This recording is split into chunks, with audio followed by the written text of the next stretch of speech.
애굽의 바로 왕은 애굽 땅에서 이스라엘 백성들이 번성해 나가는 것을 보면서 최대의 위협으로 느끼기 시작합니다.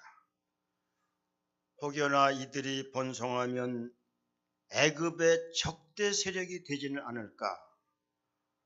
혹여나 이스라엘의 번성이 애굽 왕의 통치력을 위협에 되지는 않을까? 심히 염려하고 고민을 하게 됩니다. 그러므로 바로 왕은 이스라엘의 번성을 막기 위해서 세 가지 정책을 시작하게 합니다. 첫째가 이스라엘 백성들에게 중노동을 시키는 것이었습니다. 바로의 국고성을 짓기 위해서 비동과 람셈을 건축하게 하고 이를 위하여 밤낮을 가리지 않고 흙 이기기, 벽돌 굽기, 농사의 여러 가지 일을 시키게 되었습니다. 이스라엘 남자들에게 이렇게 중노동을 시키면 그들이 피곤하여 아기를 생산하지 못할 것이라는 계산이었던 것입니다. 두 번째는 이스라엘 백성들을 학대하는 것이었습니다. 바로의 국구성을 짓는데 감독을 철저히 하고 매질을 하고 과한 노동을 시키고 부부관계까지 끊어놓게 되었던 것입니다. 세 번째는 히브리 여인들이 아들을 낳으면 죽이고 딸을 낳으면 살리라는 명령을 내려놓았습니다. 그런데 결과는 어땠습니까? 중노동을 하고 학대를 받으면 받을수록 더욱 번성하여 퍼져나가니 애굽 사람들이 이스라엘 자손으로 말미암아 더욱 근심하였다고 말씀하고 있습니다. 히브리 산파들은 하나님을 두려움으로 말미암아 애굽 왕의 명령을 어기고 남자 아이를 낳아도 살렸던 것입니다. 그러므로 히브리 산파들이 하나님을 경외함으로 말미암아 하나님이 그들의 집을 흥왕케 하였다고 말씀하고 있습니다. 오늘 본문 내용은 바로가 히브리 여인들에게 남자 아이를 낳으면 사륙하라는 명령 속에서 모세를 출생하게 되었습니다. 모세의 출세 과정을 보면 영적으로 살펴보면 구원과 깊은 관계가 있고 교회의 모델이라는 것을 보게 되는 것입니다. 태어난 모세 아기는 잘 생겼습니다. 신앙적으로 이 아이를 버릴 수가 없어서 몰래 집에다가 석 달 동안 숨겼지만 더 이상은 숨길 수가 없었습니다. 바로 왕에게 발각되면 어머니도 죽고 아이도 죽을 수밖에 없는 상황이었습니다. 그러므로 오늘 말씀해 보면 갈대 상자에 담아다가 모세를 나일강에다 버리게 되는데 출애굽기 2장 3절에 보면은 더 숨길 수 없게 되매 그를 위하여 갈대 상자를 가져다가 역청과 나무진을 칠하고 아기를 거기 담아 나일강가의 사이에 두었다라고 말씀하고 있습니다. 모세를 갈대 상자에 담아 애굽 강가에 버렸다고 하는 것은 대환란 때 성도가 교회를 통하여 보호를 받는다는 것을 말씀하고 있습니다. 갈대 상자는 원어로 티바라는 단어로 표시했습니다. 이는 바구니라는 뜻도 있고 방주라는 뜻도 있고 하나님의 보호의 상징이라는 의미도 갖고 있습니다. 모세의 부모는 모세를 버릴 수도 없고 살릴 수도 없고 어쩔 수가 없어서 고민 끝에 하나님께 맡기자 해서 모세를 갈대 상자에 담아서 나일강가에 띄워버렸던 것입니다. 갈대 상자의 원어가 티바인데 바구니, 방주라는 의미가 있는데 이 단어 티바가 구약성에서 2번 사용되는데 오늘 본문에 사용되고 노아의 방주를 나타내는데도 사용되었다고 하는 것입니다. 크기만 다를 뿐 둘 다 티바 방주라는 것입니다. 여러분, 방주가 무엇입니까? 하나님의 보호의 상징이고 또한 교회의 상징인 것입니다. 갈대 상자 방주를 통해서 보호하고 살아나서 이스라엘을 건져냈고 이스라엘 최고의 지도자로 모세는 등장하게 됩니다. 노아는 40주야를 홍수가 쏟아졌음에도 8 식구가 방주로 들어가서 홍수에서 건짐을 받았습니다. 식구들은 물론이고 방주에 들어간 모든 가축들도 홍수로부터 보호를 받았습니다. 마찬가지입니다. 노아가 홍수로부터 보호를 받듯이 모세가 나일강가에 보호를 받듯이 우리도 교회를 통해서 보호를 받는다고 하는 것입니다. 규모가 큰 교회라고 성도들을 보호해주는 것이 아닙니다. 작은 교회일지라도 참 교회만이 성도를 보호해주고 있는 것입니다. 충북 노회 안에 선교기관이 여러 개가 있습니다. 성서신학원도 있어서 교육자들을 길러내고 일신여자 중고등학교를 세워서 여자 신앙인들을 길러내고 광화원 맹학기를 통해서 눈먼 사람들, 소외된 사람들을 교육하고 소망복지단을 통해서 은퇴하신 목사님들이 잘 기거하도록 준비를 하고 있는 것입니다. 그런데 왜 일신여자 중고등학교를 세웠느냐? 일신 남자 중고등학교가 아니라 왜 일신여자 중고등학교를 세웠느냐? 선교사가 일신여고를 중고등학교를 세울 때에 모세의 어머니 요게벳 같이 신앙 좋은 인물을 길러내야만 나라를 살리고 민족을 살리고 세계를 살린다는 그런 비전과 꿈을 가지고 남자 고등학교를 세우지 않고 여자 고등학교를 세우고 여자 중학교를 세워서 인류 구원의 기초를 놓는 그런 학교를 만들고자 하는 기도와 비전에서 세웠다고 하는 것입니다. 모세의 어머니 요게벳 같은 신앙인을 길러내야 나라가 살고 교회가 살고 민족이 산다고 하는 것입니다. 예수님께서 이 세상에 오셔서 직접 교회에 대해 말씀하신 것은 마태복음 16장 18절입니다. 또 내가 네게 이르노니 너는 베드로라. 내가 이 반석에 내 교회를 세우리니 음부의 권세가 이기지 못하라고 말씀하였습니다. 주님은 참 교회를 반석 위에 세운다고 하는 것입니다. 반석은 예수 그리스도인 것입니다. 예수 위에 세워진 교회만이 하나님의 성도를 지키십니다. 그런데 예수 위에 세우지 않은 교회가 너무나 많다는 것입니다. 십자가 위에 세우지 않은 교회 성도들이 많다고 하는 것입니다. 이런 성도들은 영혼의 보호를 보지 못하고 성도의 영혼을 지켜주지 못하게 되는 것입니다. 여러분들 교회를 잘 선택해야만 합니다. 교회가 크다고요? 아닙니다. 목사의 학력이 높다고요? 더욱 아닙니다. 목사가 번지름이 설교를 잘한다고요? 아닙니다. 교회의 교육시설이 좋다고요? 의학시설이 많다고요? 카페 문화가 좋다고요? 프로그램이 잘 되어 있다고요? 전혀 아니라는 사실을 우리는 알아야만 됩니다. 교회에 복음이 있느냐, 생명이 있느냐, 십자가의 피가 있느냐, 천국이 있느냐, 재림 예수가 있느냐, 다시 말하면 예수 그리스도가 있느냐, 이것이 중요한 것입니다. 지금 한국 강단은 철학으로 넘쳐 흐르고 있습니다. 이념과 사상으로 강물같이 흘러내려가고 있습니다. 예화로 다 이렇게 넘쳐나고 있습니다. 행복 강연인지 축복 강연인지 형통신학으로 꽉 차 있는 것이 오늘날의 시대의 교회의 모습인 것입니다.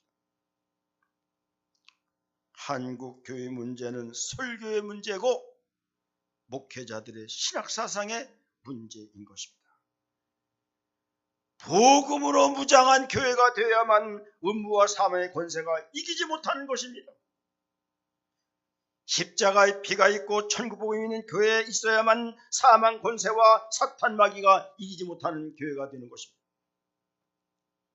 성령 충만한 교회만이 성도들의 영혼을 지키고 음부의 권세로부터 이기게 된다고 하는 것입니다. 마태복음 7장 24절 25절 우리에게 말씀합니다. 그러므로 누구든지 나의 이 말을 듣고 행하는 자는 그 집을 반석에 지은 지혜로운 사람 같으리니 비가 내리고 창수가 나고 바람이 불어 그 집에 부딪히되 무너지지 아니하나니 이는 주초를 반석에 세운 까닭이라고 말씀하고 있습니다.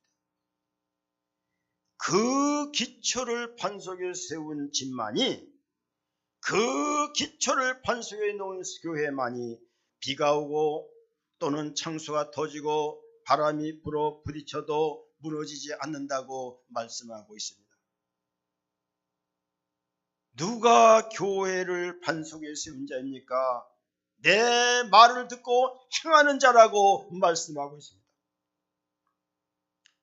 설교를 잘 듣고 순종하는 자인 것입니다. 설교를 잘 듣는 사람이 있습니다. 그런데 설교를 안 듣는 사람이 있습니다. 귀로도 안 듣고 마음으로도 안 듣는 사람이 있습니다. 귀로는 듣는데 마음으로는 듣지 않는 사람이 있습니다. 영적으로 보면 안 좋은 삶이라는 사실을 우리는 알아야만 합니다. 설교를 귀로 듣고 마음으로 잘 듣는 사람이 지혜로운 사람이요 복된 사람이요 어떤 환난과 고통이 와도 무너지지 않고 신앙 지켜 하나님의 보호를 받을 사람이라는 것입니다. 제가 목회를 하면서 가장 귀하고 예쁜 사람은 설교를 잘 듣는 사람이고 그 말씀을 순종하는 사람이 가장 귀하고 이쁜 사람 같이 보입니다. 아마 주님도 마찬가지일 것입니다. 모세는 지금 끔찍한 위기 상황에 처해 있습니다. 그 아이가 악어가 득실거리는 나일강에 던져지면 악어에게 잡혀 먹일 위기입니다. 그런데 티바라고 하는 방주가 그를 보호해 줍니다. 무엇이 우리의 신앙을 보호해 주느냐? 티바라고 하는 갈대상자 교회가 우리의 믿음을 지켜주고 우리의 구원을 이루어준다고 하는 것입니다. 앞으로 마지막 대환란 시대에는 끔찍한 위기가 닥쳐올 것입니다. 지금 막 우리에게 닥쳐오고 있는 것입니다.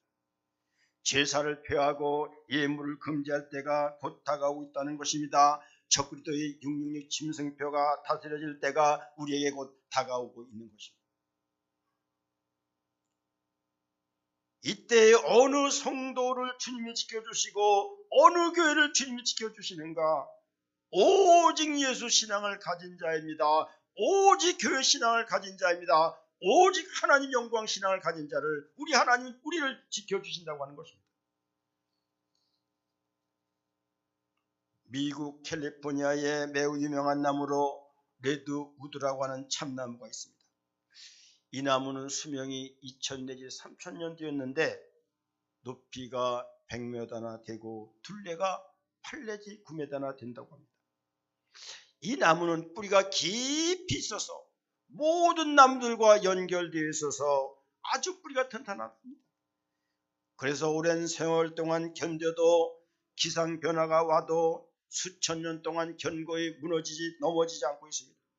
가뭄이 와도 홍수가 와도 꿋꿋이 견디고 비바람이 와도 끄떡없이 견디고 잎이 청정하고 가지가 생명력이 있다고 하는 것입니다. 여러분, 참 교회가 그렇습니다. 참 신앙이 그렇습니다. 뿌리 깊은 신앙 가져야만 됩니다. 예수님의 십자가의 은혜로만이 하나님의 보호를 받습니다. 교회 중심 신앙으로만이 하나님의 보호를 받고 어떤 환난 고통 속에서도 보호를 받게 된다는 것입니다. 환난과 핍박 중에도 성도는 신앙 지켰네. 이 신앙 생각 생각할 때에 기쁨이 충만하도다. 성도의 신앙 따라서 죽도록 충성하겠네. 할렐루야. 환난과 핍박이 있을 수 있습니다.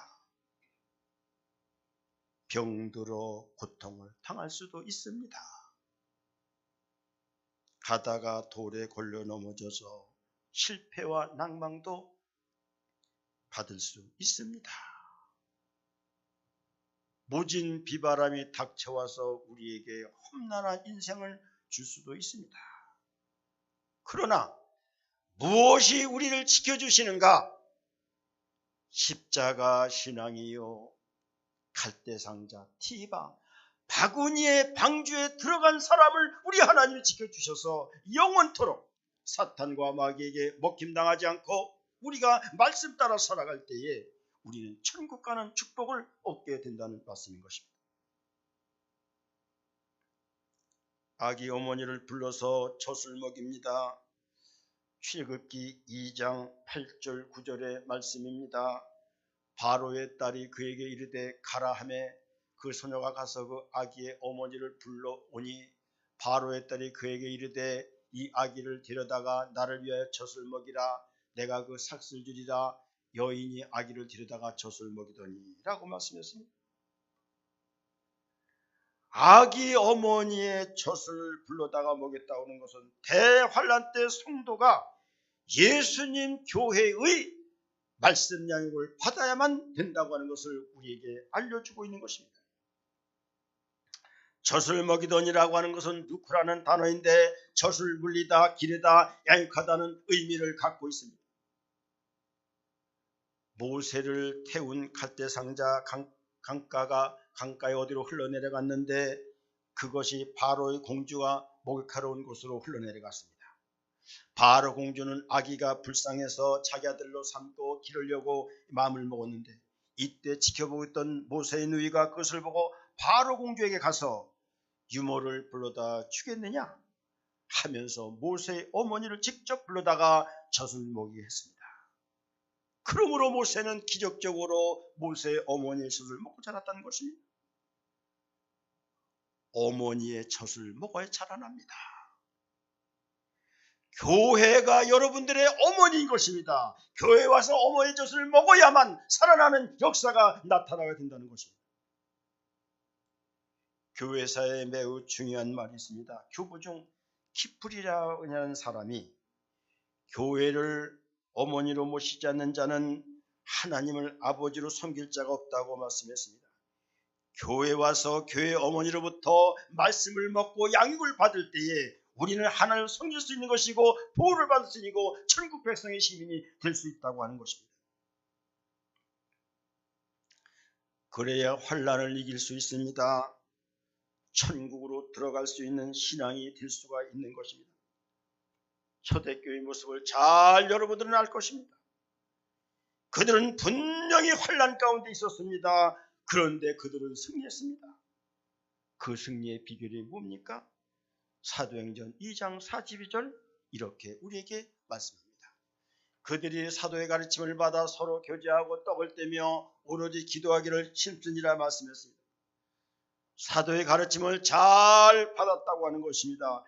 마지막 시대에 주님 나라에 들어가는 길 사도의 가르침을 잘 받아야 되고 우리의 어머니인 교회로부터 말씀을 양육받아야만 되는 겁니다. 사랑하는 성도 여러분들이요, 주님 섬기는데 게으르지 마세요. 예배 드리는데 게으르지 마세요. 말씀 듣는데 게으르지 마세요. 교만하지 말고요. 세상으로 나돌아다닌 에서가 되지 말고요.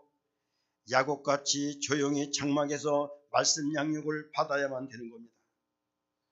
야곱의 12아들들이 가나안의 기근으로부터 살아난 것은 애굽에서 양식을 구해다 먹었기 때문인 것입니다. 지금 말씀 기근 시대입니다. 교회로부터 말씀 양식을 구해다 먹어야만 우리는 살 수 있는 거예요. 지금 이 시대는 복음의 말씀이 없습니다. 생명의 말씀이 없습니다. 십자가 말씀이 없습니다. 재림 종말론 말씀이 없는 시대에 우리는 살아가고 있는 것입니다. 이때 양식을 구해다 먹어야 되는데 양식이 어디 있느냐? 교회 어머니인 교회로부터 말씀과 양식을 받아야만 우리는 살아나는 역사가 나타나는 거예요. 그래야 하나님이 지켜주는 겁니다. 양식을 먹고 배불러야 대환란을 통과하여 천년왕국에 들어가는 것입니다. 말씀 먹지 못하고 비실거리면 어떻게 환란을 이길 것이며 어떻게 천년왕국 하나님 나라에 들어갈 수가 있겠습니까? 지금은 요한계시록에 나오는 7교회 중에 라우디에 교회라고 하는 것입니다. 계시록 3장 20절 21절에 이렇게 말합니다. 볼지어다 내가 문 밖에 서서 두드리노니 누구든지 내 음성을 듣고 문을 열면 내가 그에게로 들어가 그로 더불어 먹고 그는 나와 더불어 먹으리라. 이기는 그에게는 내가 내 보좌와 함께 앉게 해주기를 내가 이기고 아버지 보좌에 함께 앉은 것 같이 하리라 말씀하셨습니다. 내가 이기고 아버지 보좌에 앉으려면 어떻게 해야 되는가? 내가 문 밖에 서서 두드리노니 누구든지 내 음성을 듣고 문을 열면 내가 들어가 그로 더불어 먹고 그는 나로 더불어 먹으리라. 이런 사람만이 세상을 이기고 환난을 이기고 사탄과 마귀를 이기고 아버지 보좌에 함께 앉는 하나님의 축복을 얻게 된다고 하는 것입니다. 승리는 말씀을 듣는 데 있습니다. 이김은 마음을 여는 데 있습니다. 천년왕국은 말씀을 순종하는 데 있는 것입니다. 나폴레옹은 성경은 단순한 책이 아니다. 반대하는 모든 것들을 정복하는 능력을 갖고 있다고 했습니다. 나폴레옹은 물리력으로 세계를 정복했지만 나폴레옹을 정복한 것은 하나님 성경이라고 그는 말했습니다. 말씀으로만이 시험도 이길 수 있고요. 말씀으로만이 유혹도 이길 수 있고요. 말씀으로만이 죄도 세상도 원수도 다 정복할 수가 있는 것입니다. 미국 역사상 가장 위대한 대통령인 아브라함 링컨은 이렇게 말했습니다. 말씀을 늘 펴놓고 읽어라. 그대의 천국 가는 길도 늘 펼쳐져 있을 것이라고 말했습니다. 저명한 설교자인 제이 드와이트는 성경은 희망의 창문이다. 그 창문을 통하여 우리는 영원한 세계를 바라본다고 말씀한 바 있습니다. 성경은 위대한 능력을 갖고 있습니다. 죽은 우리의 심령을 살립니다. 죽은 우리의 영혼을 살립니다.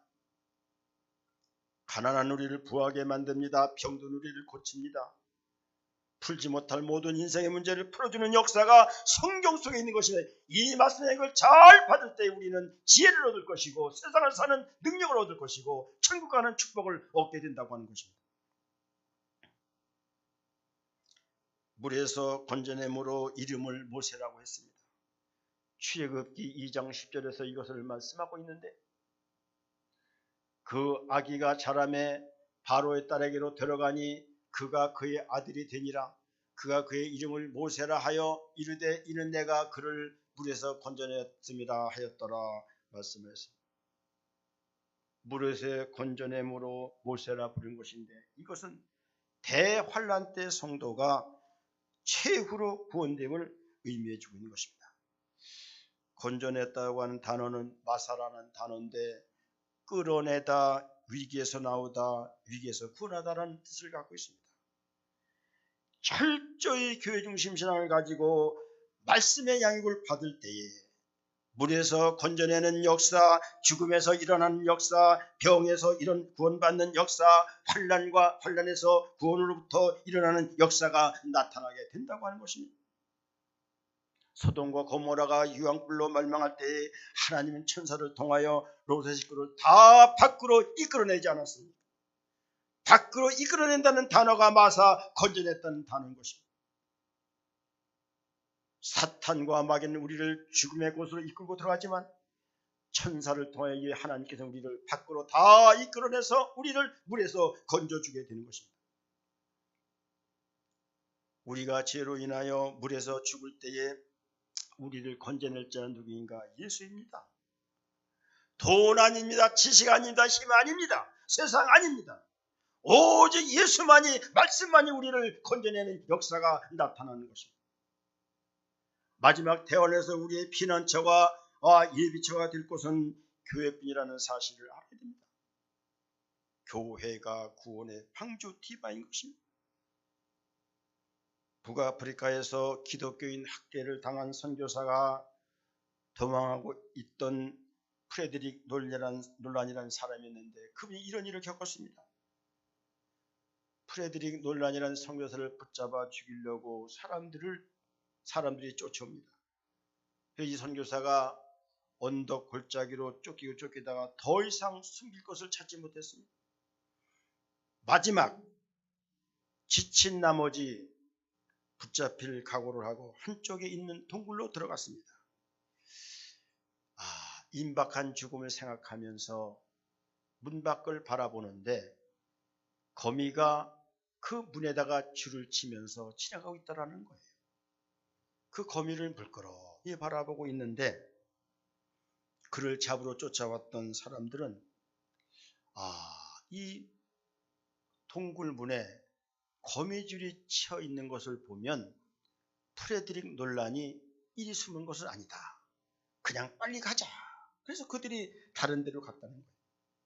그러므로 말미암아 프레드릭 놀란의 사람이 살아나게 됐다는 것입니다. 위험에서 구출받은 프레드릭 놀란은 동굴에 나와서 이렇게 외칩니다. 하나님이 계신 곳은 가느다란 거미줄도 두터운 방벽이 되고 하나님이 없는 곳에서는 아무리 두터운 방벽도 한갓 거미줄에 불과하다. 하나님이 있는 사람들은 그 약한 거미줄도 두터운 방벽에 되어서 우리를 지켜주시지만 하나님이 없는 곳에서는 아무리 두터운 방벽을 쌓아도 하나의 거미줄에 불과하다는 사실을 우리는 알아야 되는 것입니다. 그렇습니다. 하나님은 주님을 의지하는 자를 건져주십니다. 참 교회와 말씀에 사는 자는 어떤 환경에서도 건져주시는 거예요. 머지않아 대환란이 이를 것입니다. 우리가 온몸으로 체감할 정도 이 시대는 뚜렷하게 진도에 나타나고 있습니다.